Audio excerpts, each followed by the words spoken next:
Mimpi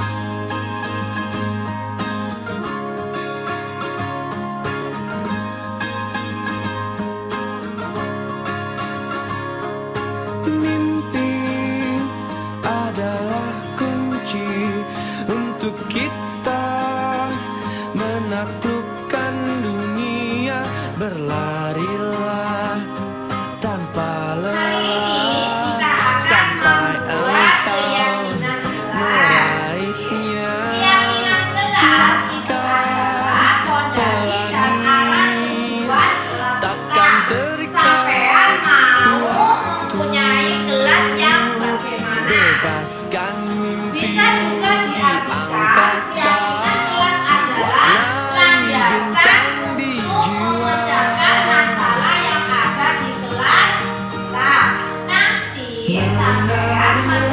dan terus tertawa, walau dunia tak seindah surga. Bersyukurlah pada yang kuasa, cinta kita di dunia selamanya.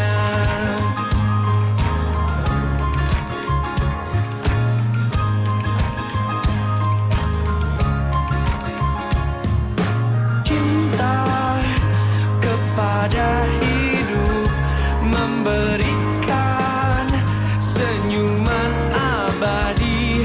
Walau hidup kadang tak adil, tapi cinta lengkapi kita.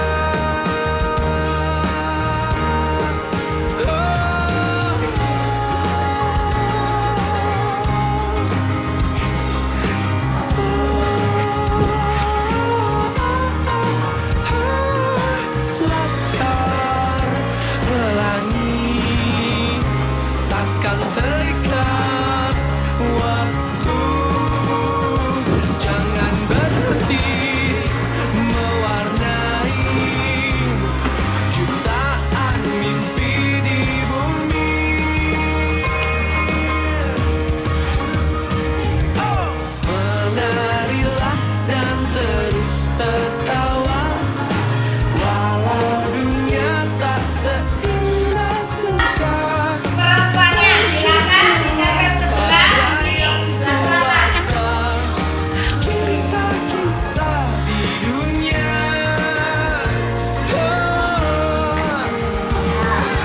Menarilah dan terus tertawa, walau dunia tak seindah surga.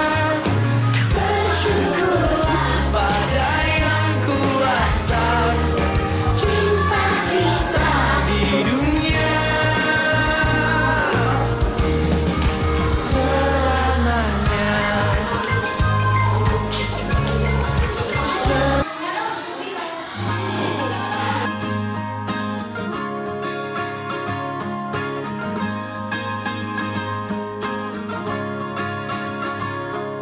Mimpi adalah kunci untuk kita menaklukkan dunia.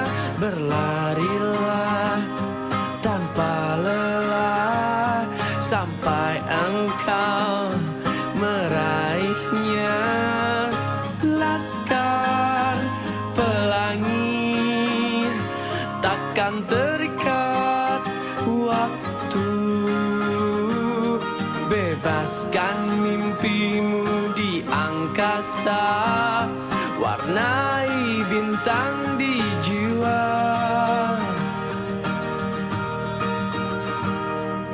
Menarilah dan terus tertawa, walau dunia tak seindah. Bismillahirrahmanirrahim. Assalamualaikum warahmatullahi wabarakatuh.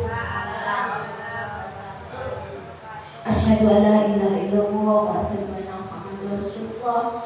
Allahumma sholli ala sayyidina Muhammad wa ala sayyidina Muhammad kama shallaita ala sayyidina Ibrahim wa ala ali sayyidina Ibrahim wa barik ala sayyidina Muhammad wa ala ali sayyidina Muhammad kama barakta ala sayyidina Ibrahim wa ala ali sayyidina Ibrahim fil alamin innaka Hamidum Majid. Yang terhormat Ibu Kepala Sekolah, tapi hari ini tidak hadir karena ada DL tugas luar.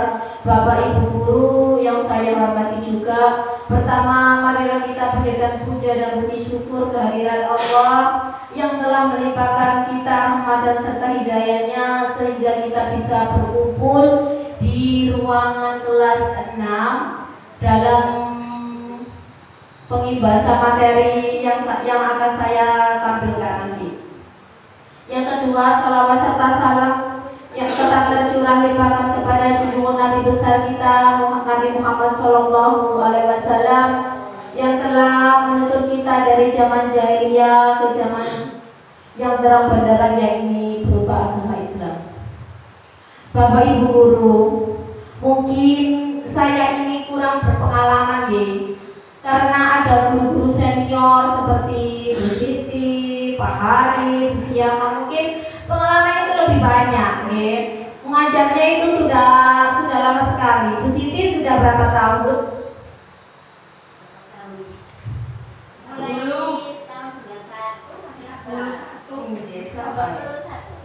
31. Wow, hebat sekali ya Bu Siti ini. Pak Hari berapa tahun? Iya, kalau mengikuti jejaknya Bu Siti nanti 30. Bu Siama berapa? 21. Bundari juga berapa Pak? 4. Mereka? Nah, di sini Bapak Ibu guru, di sini saya ini tidak mengajar atau bagaimana. Saya di sini cuma sharing dan disuruh untuk mengibaskan apa yang saya peroleh di program guru penggerak. Mungkin pemikiran Bapak Ibu itu kalau ikut guru penggerak itu nanti sekolahnya berubah jadi bagus, sekolahnya jadi tidak. Karena pendidikan guru penggerak itu berorientasi kepada anak, pembelajarannya itu berpusat pada anak. Kemudian menjadi agen transformasi perubahan di pendidikan di sekolah ini yang sesuai dengan profil pelajar Pancasila. Bapak Ibu, hari ini saya akan mengibasi materi program guru penggerak yaitu di modul 1.4 budaya positif. Sebenarnya ada modul 3, 1.1 itu 1.2, 1.3 itu sangat penting juga. Saya ingin sekali mengibaskan kepada Bapak Ibu guru, tapi mungkin Bapak Ibu guru juga banyak kesibukan. Mungkin lain kali saya ingin juga sharing, berbagi apa yang saya dapatkan di pendidikan guru penggerak ini. Siap. Terima kasih.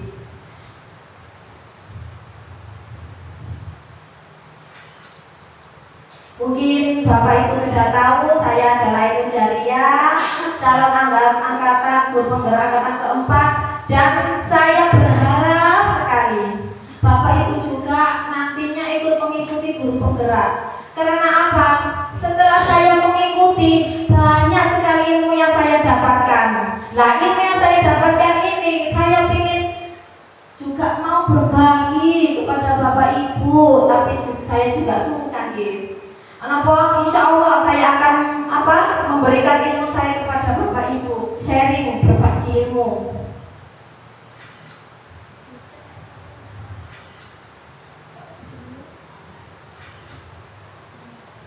Budaya positif atau ekosistem. Di sebelah kanan saya itu ada gambar Bapak Pendidikan Indonesia. Coba pasti sudah kenal semua. Siapa ya? Bapak Ki Hajar Dewantara. Ini adalah Bapak Pendidikan kita. Sebagai pendidik, kita harus menganut filosofinya. Filosofinya yang diajarkan sama Ki Hajar Dewantara itu sangat banyak sekali. Ini adalah salah satu contohnya budaya positif. Kita ambil contoh perbandingannya dengan hidup tumbuh-tumbuhan. Seorang petani dalam hakikatnya sama kewajibannya dengan seorang pendidik yang menanam padi. Misalnya hanya dapat menuntut tumbuhnya padi, ia dapat memperbaiki kondisi tanah, memelihara tanaman padi, memberi pupuk dan air, membasmi ulat-ulat atau jamur-jamur yang mengganggu hidup tanaman padi dan yang lainnya. Maksudnya begini Bapak Ibu, petani ini ibarat pendidik. Petani ini menanam berbagai macam tumbuhan. Ada apa saja biasanya ditanam sama petani? petani? Padi, jagung, kedelai, lombok. Nah, itu kan berbeda-beda nih. Padi, jagung berbeda. Cara penanganannya juga berbeda. Cara merawatnya juga berbeda.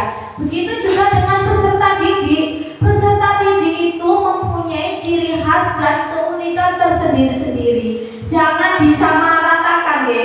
Misalkan Bu Siti sama Bu Dari, jelas ini berbeda, karakternya juga berbeda. Meskipun itu kembar siang, pasti punya keunikan sendiri-sendiri. Misalkan saya juga di Sukodono ada Ainun, di Sidoarjo ada Ainun, di Gresik ada Ainun. Pasti semuanya pasti Ainun yang tiga ini pasti berbeda-beda. Apalagi ada yang anak kembar pasti berbeda-beda penanganannya. Lah kita sebagai petani atau pendidik, kita tidak boleh menyamaratakan harus begini, karena mereka adalah berbeda ya. Kita cuma menuntun mereka menemukan jati dirinya. Misalkan menanam padi, bagaimana merawatnya, terus begitu memupuknya, terus mengambil tanamannya pengganggu, cuma menuntun saja ya. Menuntun anak itu supaya menjadi manusia yang baik dan berbahagia setinggi-tingginya, itu menurut Ki Hajar Dewantoro.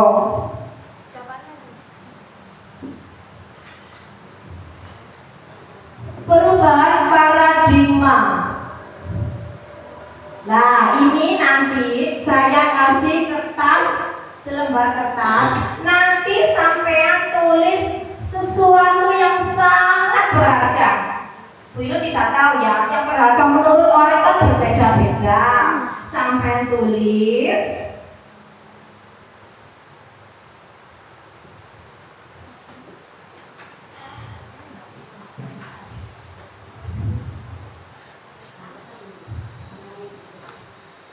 kegiatan kepalan tangan. Setelah sampai tulis sesuatu yang sangat berharga, sampai genggam, teman kalian berusaha untuk membukanya. Sudah ditulis? Iya, enggak apa-apa. Sesuatu yang sangat berharga digenggam nanti. Satu saja.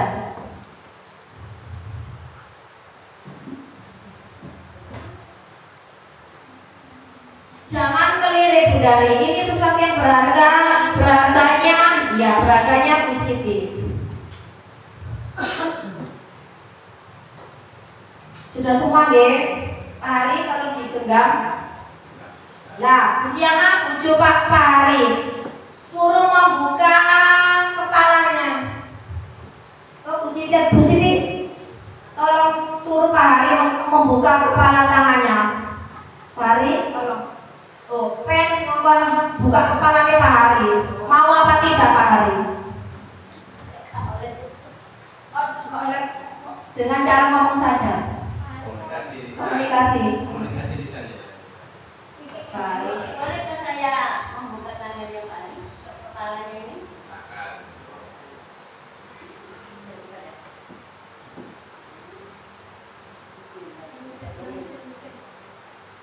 Bullpoint itu ternyata sesuatu yang sangat berharga. Pak Hari itu bullpoint bullpoint. Pak Hari tolong berikan alasan mengapa sesuatu yang berharga itu kok bisa dikasih tahu apa diberikan kepada Bu Siti. Ada itu sesuatu yang berharga. Sesuatu yang berharga itu tidak harus disimpan untuk pribadi, agar lebih bermanfaat, juga bisa di-sharingkan kepada teman kita.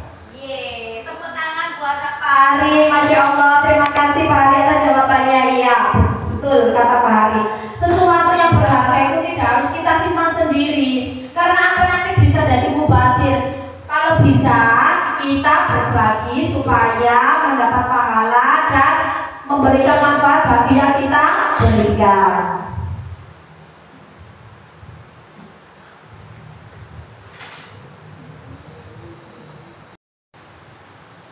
Perubahan paradigma teori kontrol, ilusi kontrol. Ini biasanya kalau belajar tentang ini saya itu merasa bersalah sekali sama anak-anak. Mungkin nanti kalau sampai tahu ilmunya pasti merasa bersalah. Guru mengontrol murid. Nah, sebagai guru pendidik biasanya kita itu mengontrol murid, maksudnya mengatur anak. Aslinya tidak boleh. Kita memaksakan kehendak kita. Karena anak itu memiliki hak untuk memilih melakukan sesuatu apa tidak. Maksudnya melakukan perintah kita apa tidak. Kemudian kritik dan membuat orang merasa bersalah dapat menguatkan karakter. Sebagai contoh begini, ada anak tidak mengerjakan PR, kita marahi. Lapo kamu gak mengerjakan PR? Lapo ayo ngabungi. Nah, menurut Bapak Ibu, setelah kita marahi anak-anak seperti itu, perasaan anak-anak itu bagaimana? Minder. Terus apa? Malu kepada temannya. Sakit hati bisa. Sakit hati. yang merasa bersalah karena tidak melaksanakan tugas yang secara khususnya. Karena itu intinya ya, anak-anak menjadi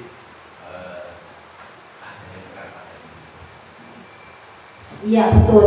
Kalau kita memarahi anak itu pasti anak itu minder, merasa gagal, terus itu malu sama teman-temannya. Jangan sampai anak itu merasakan seperti itu. Karena anak-anak itu mempunyai dunia yang berkualitas, ya. Dunia berkualitas. Mudah-mudahan kita sebagai bapak ibu guru menjadi memorinya anak-anak di dunia yang berkualitas yang tentang kebaikan. Jangan menjadi dunia berkualitas yang tentang kejelekan. Amin amin ya Allah, ya. Jadi kadang-kadang kita itu membuat anak itu merasa bersalah. Aku gak ngerjain PR, aku gagal menjadi murid yang baik. Aku isi sampai konco-konco, aku betina di seneni bu guru terus. Nah, itu adalah malah membuat anak kita itu jatuh. Okay? Kalau mau ingin berubah pasti sudah mundur. Aku gagal begitu. Okay? Karena kita sudah mengkritik, memarahi dia. Yang ketiga, semua penguatan positif, efektif dan bermanfaat. Kadang kita nak, kamu harus mengerjakan PR ya. Kemudian kamu juga harus patuh sama bu guru. Nah itu ternyata tidak bagus untuk anak-anak, karena dia itu melakukan sesuatu karena bu gurunya supaya tidak dimarahi. Kemudian ada juga yang tipe guru yang membuat anak itu sangat merasa bersalah sekali. Enak sampai nak lah kok gak ngerjain PR, gak sama karo tua PR ta. Bendino kerja awan bengi sampai nang sekolah koyo ngono, pasti anak itu dong sekali, merasa salah sekali sama orang tuanya. Jangan sampai kita melakukan berkata seperti itu kepada anak-anak kita. Kemudian orang dewasa memiliki hak untuk memaksa. Ini salah besar ini. Orang dewasa di sini dimaksud ada bapak ibu guru. Memaksa kehendak kita untuk anak-anak. Wes kamu saiki melayu. Nah, dihukum. Melari lapangan sampai 10 kali. Nah, setelah memberi hukuman, pasti anak itu mempunyai pemikiran yang bagaimana? Ayo Bu Siti. Setelah dihukum, anak-anak Bu Eka, apa yang memiliki perasaan bagaimana anak-anak itu setelah dihukum? Mungkin bisa merubah sikapnya atau tambah membuat dia minder juga seperti itu. Pak Hari? Kalau menurut saya ada dua tindakan. Di satu sisi juga bisa berdampak pada perubahan perilaku anak dari yang kurang baik menjadi baik, tetapi juga bisa juga terjadi sebaliknya, anak menjadi ada rasa antipati kepada si guru atau yang melakukan perintah untuk mengerjakan suatu hukuman tadi. Saya kira itu. Terima kasih. Terkadang di sini setelah mempelajari budaya positif, hukuman dan penghargaan itu sebaiknya diminimalisirkan ya. Hukuman itu ditiadakan karena jika kita menghukum anak-anak itu pasti ada perasaan dendam sama gurunya, pasti itu.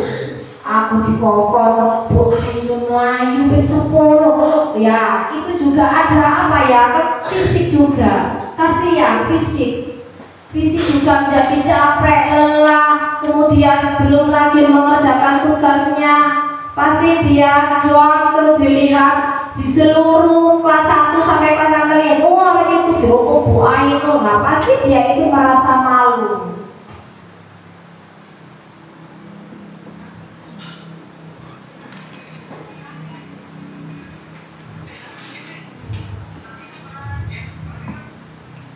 Nah ini yang sebaiknya kita lakukan. Perubahan paradigma stimulus respon menjadi teori kontrol. Bisakah kita mengontrol seseorang? Stimulus respon, kita mencoba mengubah orang agar berpandangan sama dengan kita. Tapi teori kontrolnya kita berusaha memahami pandangan orang lain tentang dunia. Misalkan ada anak terlambat sekolah. Dari kejauhan sudah kita lihat, sudah melontot mata kita. Pasti anak itu, ya Bu Ainun kok pasti muring-muring. Nah, dari kejauhan sudah takut sama Bu Ainun, nggih. Lah, habis di sini Bu Ainun marah-marah. Kenapa kamu kok terlambat? Tidur jam berapa? Nah, pasti anak itu sudah down. Lah, sebaiknya kita tanya dulu. Nak, sekarang jam berapa? Jam 7:30 Bu Guru. Terus kalau masuk itu jam berapa? Jam 7. Nah, berarti sampai ini melakukan kesalahan apa tidak? Iya Bu. Kenapa kok salah? Saya datang terlambat. Nah, kenapa kok bisa terlambat? Kalau jelaskan sama Bu Ainun. Iya Bu, saya kemarin main HP sampai jam 12 malam. Nah, akhirnya kamu pasti bangunnya kesiangan ya? Iya Bu lah, kalau begitu supaya tidak terlambat lagi, apa yang kamu lakukan? Kita mencoba untuk sharing, menuntun anak itu untuk menyelesaikan masalahnya. Nah, anak itu berpikir berarti saya harus tidur jam 8 malam Bu.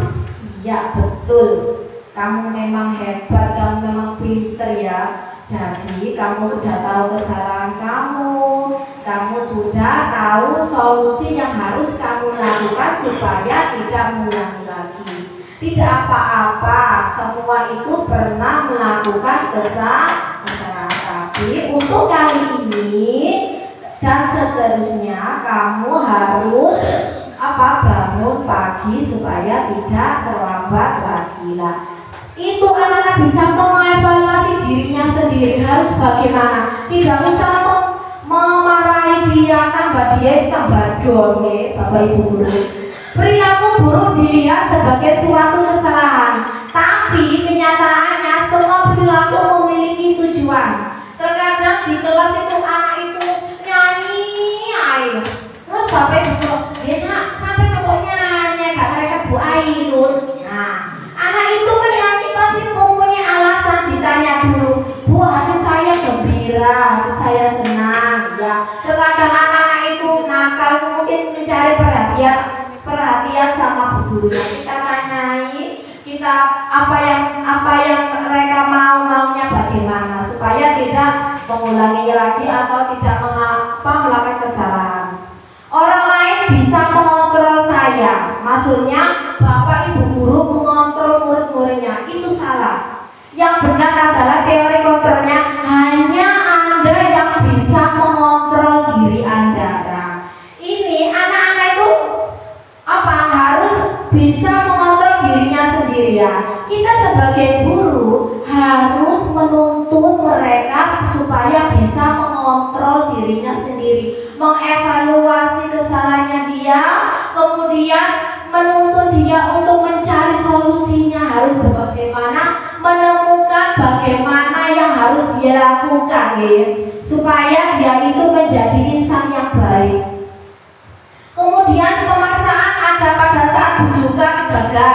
Teori kontrolnya kolaborasi dan proses menciptakan pilihan-pilihan baru. Misalkan sampean ada anak terlambat kemudian dibujuk, sampean guna budal sing isu kok dadi anak wis pinter. Nah, itu kan kita membujuk dia. Jangan membujuk.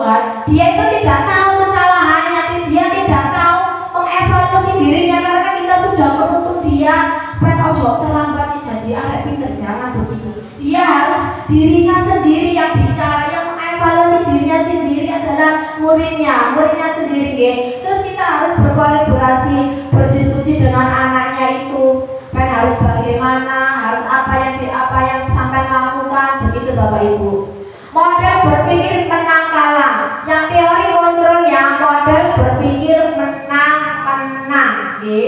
Kita harus menuntun anak kita dunia pendidikan, model berpikirnya harus menang. Insya Allah kalau berpikir menang, kalah lewat.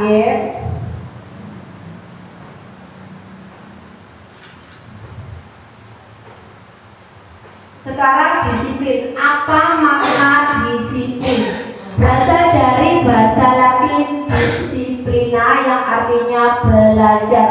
Makna asal dari kata ini berkonotasi dengan disiplin diri dari murid-murid Socrates dan Plato.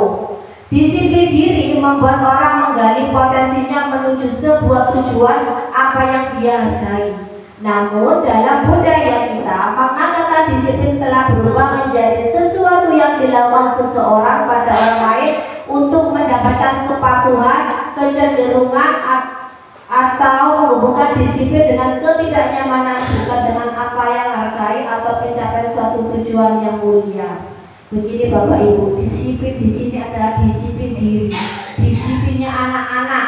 Dia itu bisa mengontrol dirinya sendiri, jangan sampai melakukan kesalahan. Nah, setelah anak-anak itu sudah bisa mengontrol dirinya sendiri, tidak perlu lagi ada orang yang mengontrol dirinya atau tidak ada pihak dari luar yang mendisiplinkan dirinya. Ini adalah yang kita bangun adalah membangun motivasi diri internal, bukan motivasi eksternal. Harus sadar diri.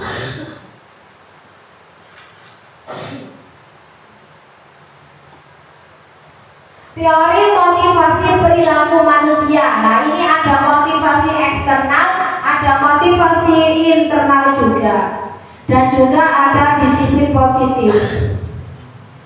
Kalau motivasi eksternal berarti ini ada motivasi yang dari luar dia untuk menghindari ketidaknyamanan atau hukuman. Berarti aku harus disiplin ben aku gak kena hukum baru Pak Hari. Aku harus berangkat pagi.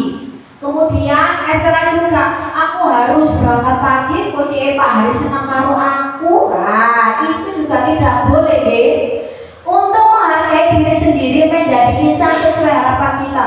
Aku harus jadi anak yang baik, menjadi anak yang sukses. Aku harus begini, aku harus begini. Berarti dari dirinya sendiri, internal, bukan dari orang lain, bukan dari takut hukuman atau dari pengen dapat hadiah atau pengen mendapatkan penghargaan. Jangan.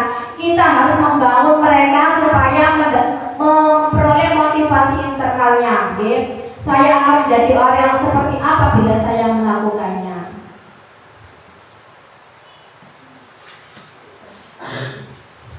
Merdeka belajar. Merdeka itu tidak hanya terlepas dari perintah, juga cakap buat pemerintah diri sendiri. Nah, merdeka tidak harus disuruh-suruh begini. Harus sadar diri, harus apa yang sampai lakukan, sadar diri. Saya sadar jadi guru harus bagaimana, saya sadar sebagai murid harus bagaimana. Begitu Bapak Ibu.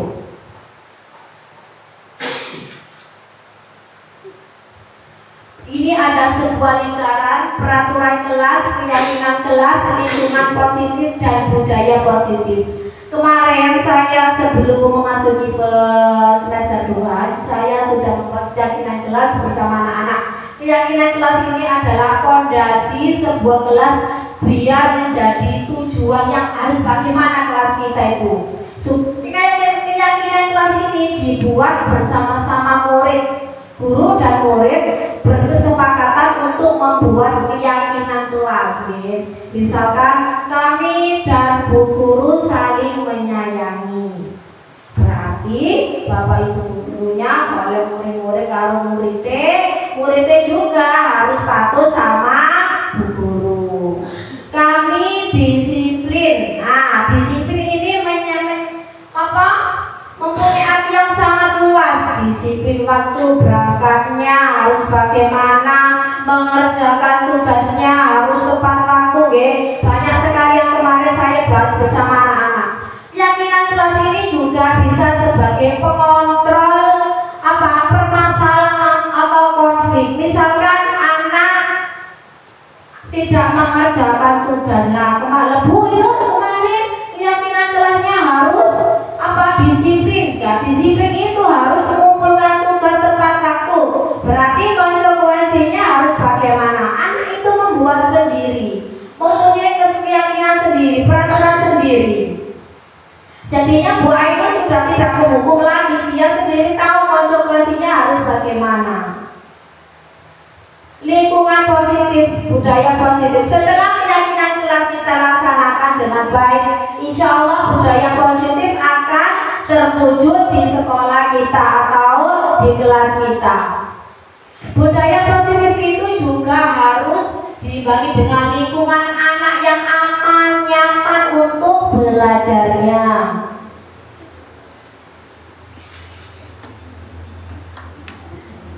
Ini sebagai contoh keyakinan kelas, hukuman dan penghargaan. Mengapa keyakinan kelas bukan peraturan saja? Mengapa ada peraturan harus menggunakan helm bila mengendarai kendaraan roda 2? Nah, yang nomor 1 itu keyakinannya tentang apa, Bapak Ibu? Mengapa ada peraturan harus menggunakan helm bila mengendarai kendaraan roda 2? Supaya bagaimana? Terlindungi. Terus apa lagi, Pak Arif?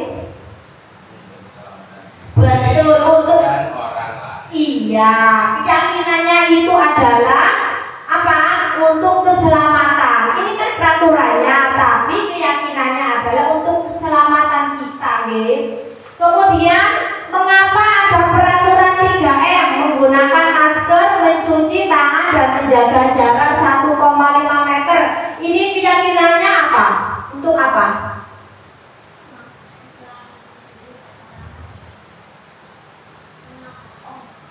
Yang kedua, menggunakan masker, mencuci tangan dan menjaga jarak.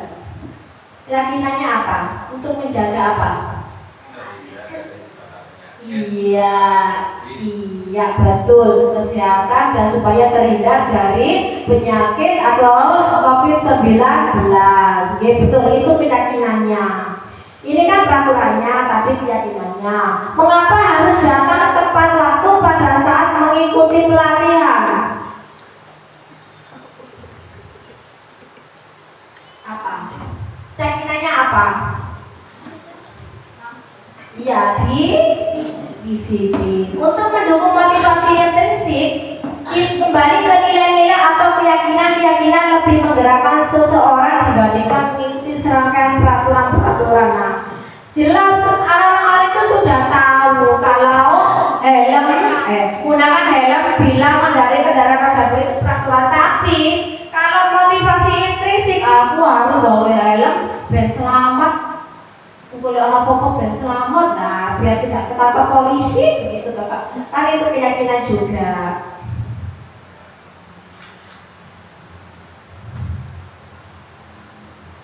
Mana yang merupakan keyakinan kelas, A atau B?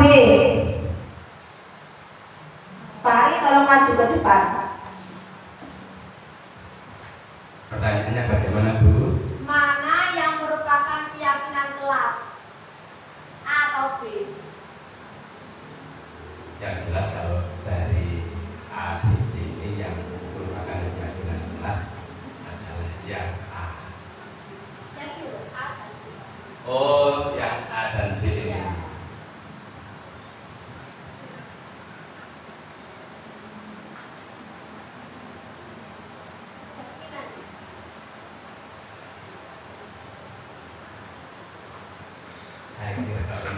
pilihan antara yang A dan B, saya cenderung kok yang A.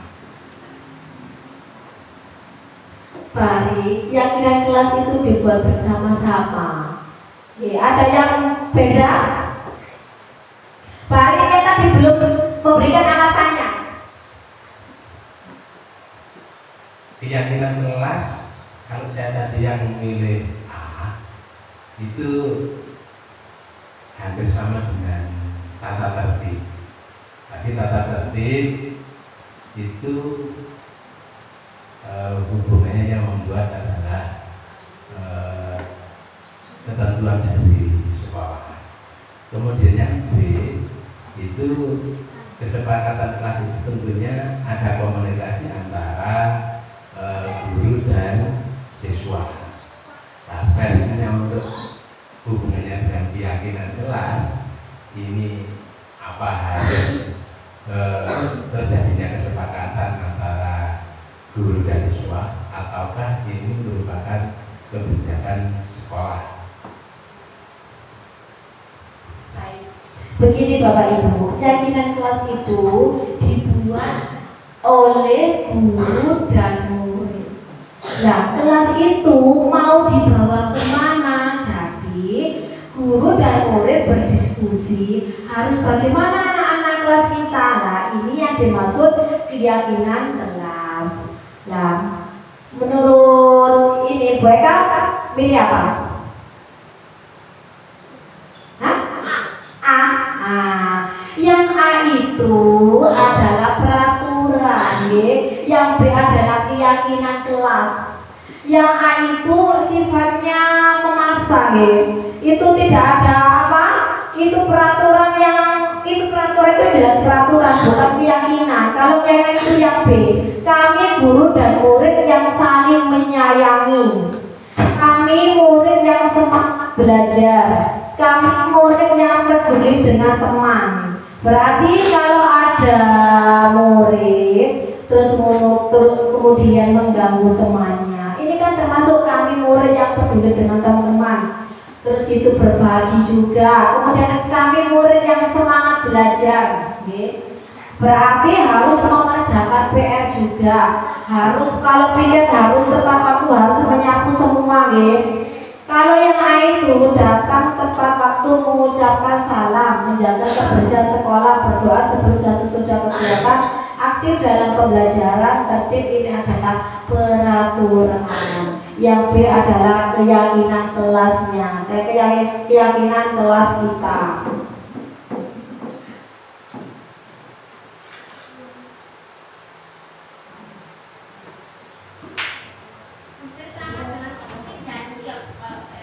Iya, janji itu iya betul janji. Tapi ada konsekuensinya. Yang konsekuensinya itu yang membuat itu anak sendiri juga. Kita melimpahkan semua keyakinannya kepada anak-anak itu maunya bagaimana. Kita cuma menampung anak-anak itu, menampung inspirasinya anak-anak. Jadi anak-anak itu yang membuat keyakinan, kalau melanggar sudah tahu apa konsekuensinya. Kita bahas bersama-sama di dalam kelas menjadi keyakinan kelas. Peraturan, selalu kembalikan buku ke tempatnya. Keyakinan kelas atau nilai kebajikan yang dituju itu harus apa? Berarti anak-anak harus bagaimana itu? Selalu kembalikan buku ke tempatnya. Berarti ada rasa apa Pak? Nilai apa? Betul. Tanggung jawab. Keyakinan kelasnya adalah tanggung jawab. Setelah kita meminjam buku harus dikembalikan. Dilarang mengganggu orang lain. Berarti keyakinannya ya kita harus menyayangi atau menghormati sesama. Hadir di sekolah 15 menit sebelum pembelajaran dimulai. Keyakinan kelasnya disiplin. Kita buka slide selanjutnya, Lah, selalu kembalikan buku ke tempatnya, ini peraturan. Tapi keyakinannya yang nilai kebajikan yang dituju adalah tanggung jawabnya.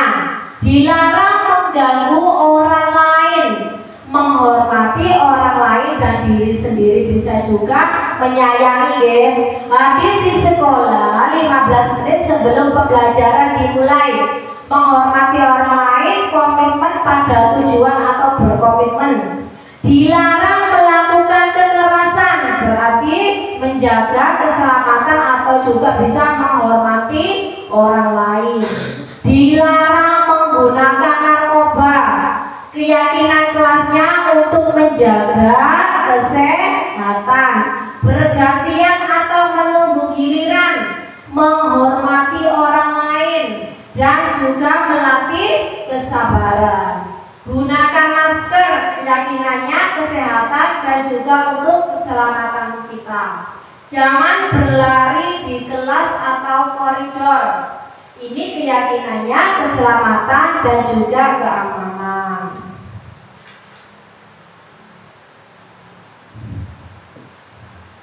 Dihukum oleh penghargaan. Nah, ini Bapak Ibu, setelah kita menghukum atau memberikan penghargaan, pasti ada efeknya, ada pengaruhnya jangka pendek dan jangka panjang. Misalnya dihukum lari, jangka pendeknya pasti anaknya sakit, terus disuruh menulis sampai 2 halaman pas tangannya capek, itu adalah pengaruh jangka pendek. Jangka panjangnya apa?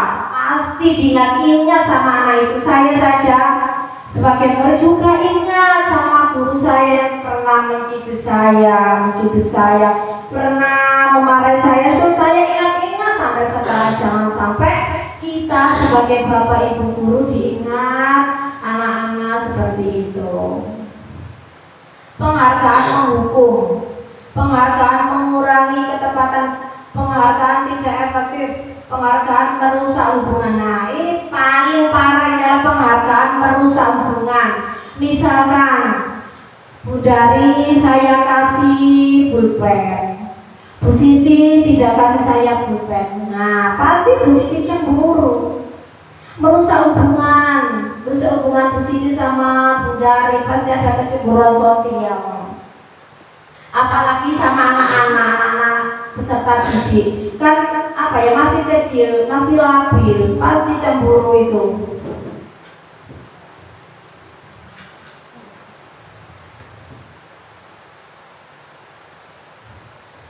Menyuruh murid, ini adalah tindakan guru, hukuman atau konsekuensi menurut Bapak Ibu. Menyuruh murid mencatat, saya tidak akan terlambat lagi sebanyak 100 kali karena terlambat datang di sekolah. Hukuman atau konsekuensi? Iya, hukuman, karena disuruh mencatat saya tidak akan terlambat sebanyak 100 kali. Menyuruh murid lari mengelilingi lapangan basket 2 kali karena terlambat hadir di sekolah. Hah? Ini hukuman apa konsekuensi? Hukuman juga. Meminta murid push up sebanyak. Yang keempat, meminta murid mengganti kertas tugas teman yang dicoret-coret. Ini adalah konsekuensi. Meminta murid membersihkan tumpahan air di meja karena tempat minumnya tersenggol. Ini ada juga konsekuensi. Meminta murid tidak mengenakan sepatu seharian di sekolah karena sepatunya tidak berwarna hitam. Hukuman juga. Menyuruh murid lari mengelilingi lapangan basket sebanyak 2 kali karena terlambat ikut pemanasan saat pelajaran PJOK. Kenapa ini kok disebutkan menjadi konsekuensi? Kenapa Bu Eka? Padahal ini disuruh lari.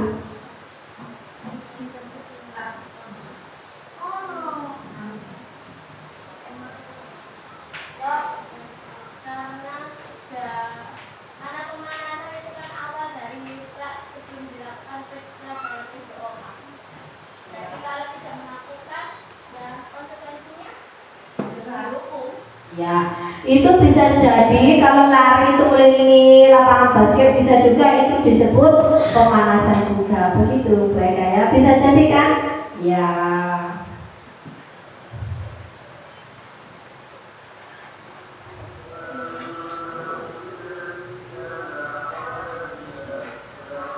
perbedaan hukuman dan konsekuensi. Hukuman, sesuatu yang menyakitkan harus terjadi. Nah, ini kan anak-anak tadi disuruh lari, pasti dia merasa kesakitan apa tidak? Merasa sakit ya. Konsekuensinya sesuatu harus terjadi, harus ada perubahan. Membuat Kebutuhan dasar manusia, ini Bapak Ibu ada 5 kebutuhan dasar manusia. Ini kebutuhan peserta didik ini.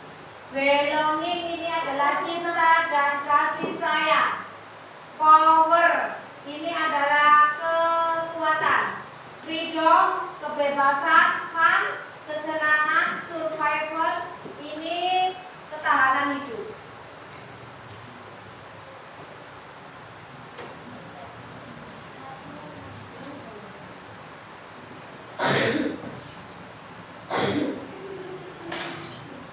Kebutuhan bertahan hidup adalah kebutuhan yang bersifat fisiologis untuk bertahan hidup, misalnya kesehatan, rumah, dan makanan. Cinta dan kasih sayang. Kebutuhan ini dan 3 kebutuhan berikutnya adalah kebutuhan psikologis. Kebutuhan untuk mencintai dan memiliki meliputi kebutuhan akan hubungan dan koneksi sosial, kebutuhan untuk memberi dan menerima kasih sayang, kebutuhan untuk merasa menjadi bagian dari suatu kelompok. Yang ketiga, penguasaan atau kekuatan. Yang keempat, kebebasan. Yang kelima, kesenangan. Ini ada beberapa soal kita analisis bareng-bareng. Ibu guru bilang, aku tidak boleh bersenandung sewaktu mengerjakan tugas. Katanya kelas harus tenang, tidak ada suara. Padahal kan aku suka dan senang menyanyi. Berarti kebutuhan apa ini termasuk? Iya, betul Bu Siama. Ini adalah kebutuhan anak, kesenangan. Jangan langsung dimarahin. Berarti anak-anak itu ingin menyanyi, berarti ini adalah kebutuhan kesenangan.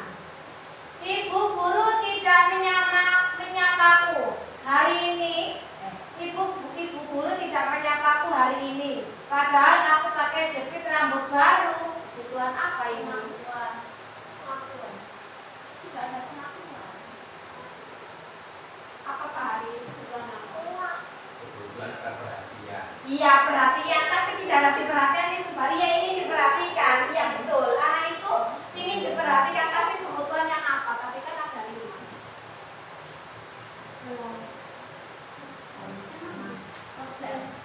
Cinta dan kasih sayang. Iya, ingin disayangi, ingin disayang sama gurunya. Betul, Pak, hari ini juga mencari perhatian, tapi kebutuhan dasarnya adalah cinta dan kasih sayang gurunya. Aku tidak bisa mengerjakan tugas karena lapar. Tadi aku tidak masak karena sakit. Kebutuhan apa ini?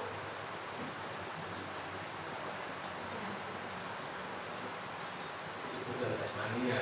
Ya, jasmani. Tadi ada 5. Survival, bertahan hidup. Ya, ini adalah kebutuhan dasar, yaitu bertahan hidup. Kan kebanyakan anak itu tidak mengerjakan tugas karena sudah kurang 10 menit istirahatlah parah. Itu kebutuhan anak-anak lapar, jadinya tidak bisa mengerjakan. Doni merasa bosan dengan bekal yang dibawakan ibunya. Jadi Doni mengambil bekal temannya karena ingin merasakan masakan yang beraneka ragam. Kebutuhan apa ini?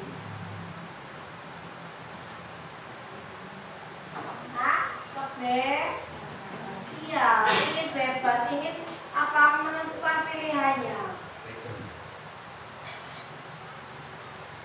Nah, ini adalah 5 posisi kontrol. Kita pilih sendiri ya. Kita di posisi yang mana? Penghukum, pembuat merasa bersalah.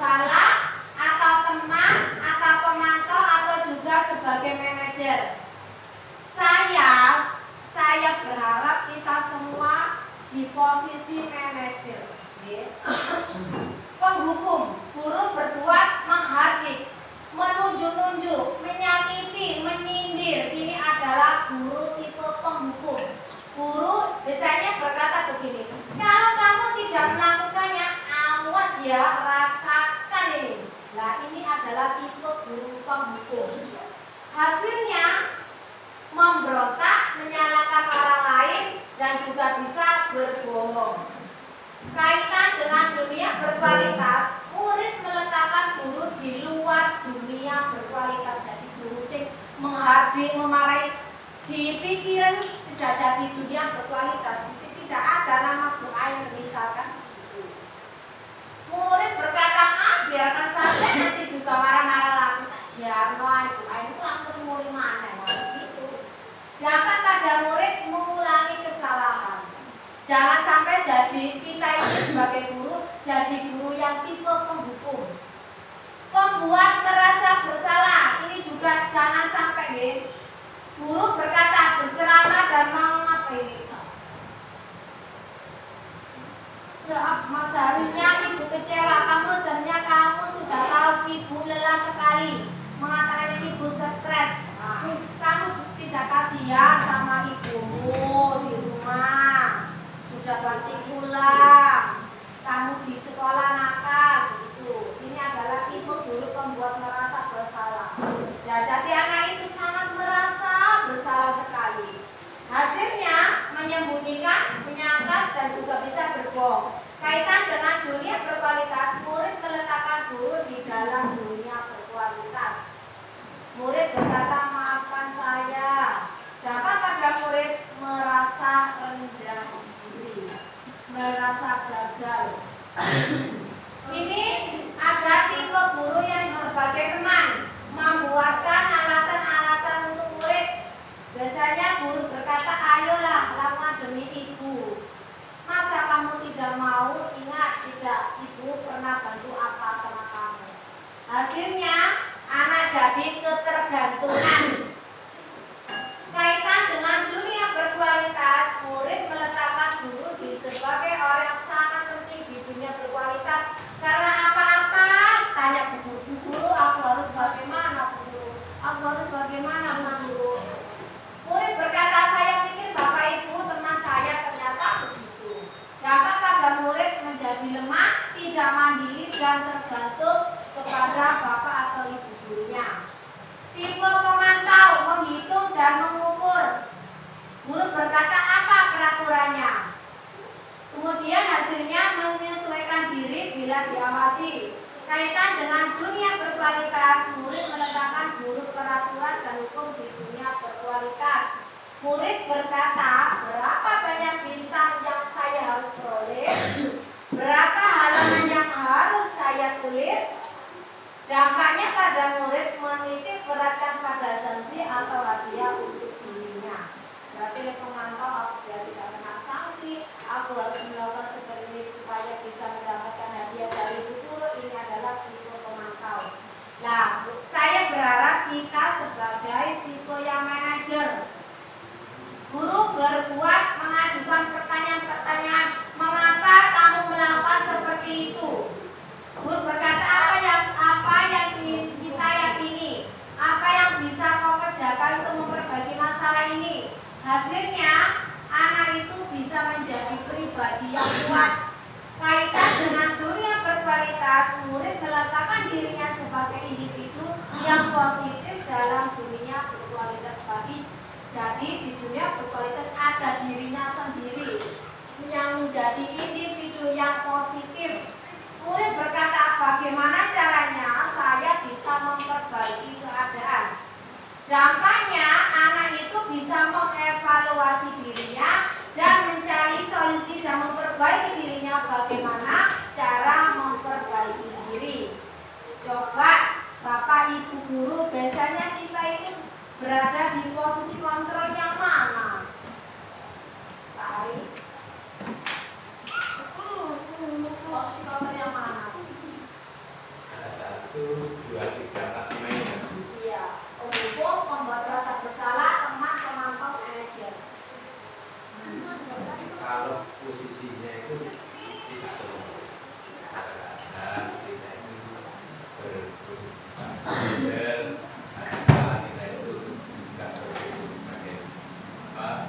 Untuk dan kelima posisi itu pernah kita yang lain.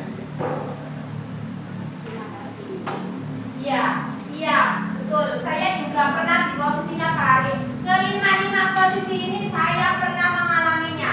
Tapi setelah mempelajari ini saya berusaha menjadi di posisi yang manajer, namanya juga belajar. Saya juga belajar menjadi posisi kontrol di posisi manajer. Saya juga berharap Bapak Ibu juga setelah tahu ilmu ini menjadi posisi manajer juga. Sekarang segitiga restitusi. Ini saya langsung saja ke video pembuatan segitiga restitusi saya.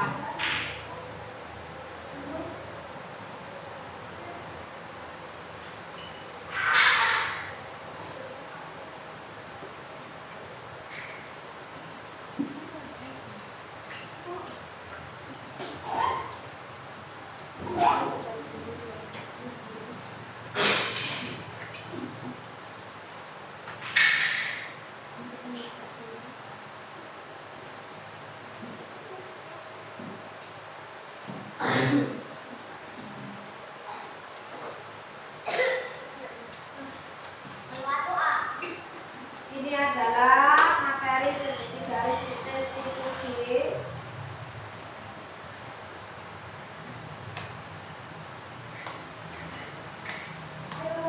Materi terakhir ini Bapak Ibu adalah segitiga restitusi. Ini saya sudah membuat videonya, cara mengatasi anak-anak yang melakukan kesalahan.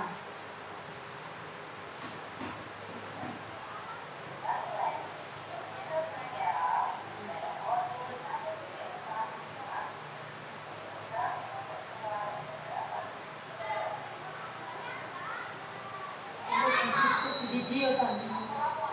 Mulai.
sehingga mereka bisa kembali pada kelompok mereka dengan karakter yang lebih kuat. Nah, jadi kita kalau jika ada anak melakukan kesalahan, kita itu menuntut mereka menentukan, mengevaluasi kesalahannya, terus bagaimana menuntut mereka untuk melakukan perbaikan apa yang mereka lakukan tadi, ya, memperbaiki kesalahannya.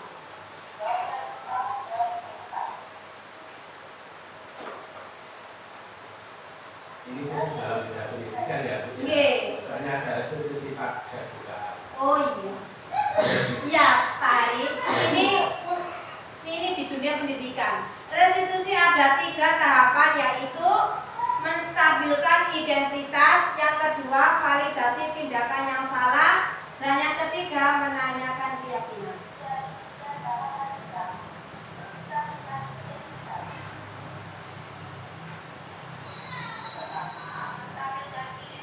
Nah, ini menstabilkan identitas. Ini biasanya guru berkata setiap orang pasti pernah melakukan kesalahan, nak.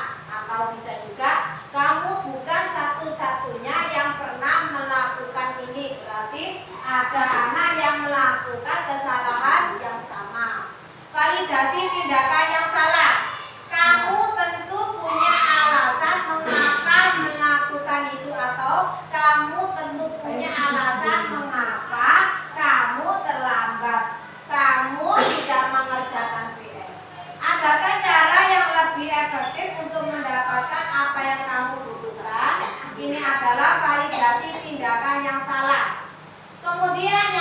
ketiga adalah menanyakan keyakinan. Nilai-nilai apa yang telah kita sepakati. Kemudian kamu ingin menjadi orang seperti apa. Ini saya membuat segitiga resolusi ada 2 kasus. Yang pertama kasus 1. Pada waktu pembelajaran berlangsung, ada salah satu murid yang membuang sampah di dalam kelas.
Kasus yang kedua.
jika ada anak yang melakukan kesalahan jangan dimarahi.